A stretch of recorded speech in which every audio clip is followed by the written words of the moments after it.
crawling. I'll do it.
Okay, I haven't been doing much videos lately because my cars have been breaking so much.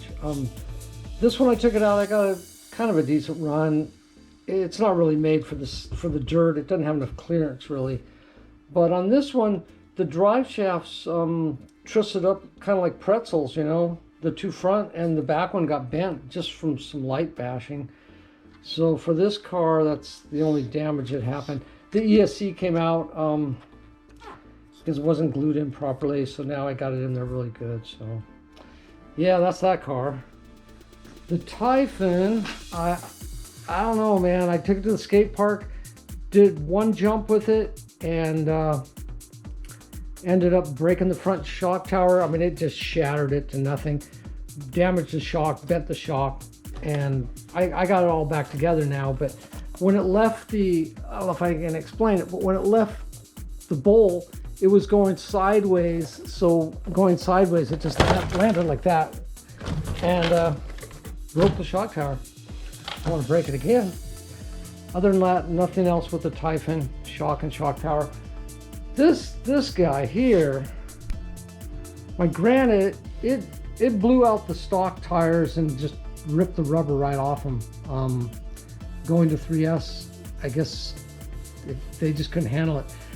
So I went with the trenchers, and I went with the Hot Racing 17mm hexes. And first run out, sorry for my finger being in the way, first run out, front tire came off.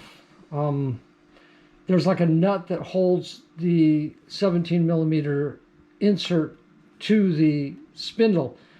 Well, that I ended up curing. I ended up Loctiting all four of these Hot Racing adapters to the spindles. But today I didn't even really get that much of a run, and it pulled the bolt right out of the spline that goes into the drive shaft. So I imagine the bolt's still inside there. I could probably get it back in. Maybe I'll have to Loctite those too, I guess. But yeah, I didn't get a lot of runs in lately, but anyways, hope you enjoyed the little short video I got here for you, and like and subscribe.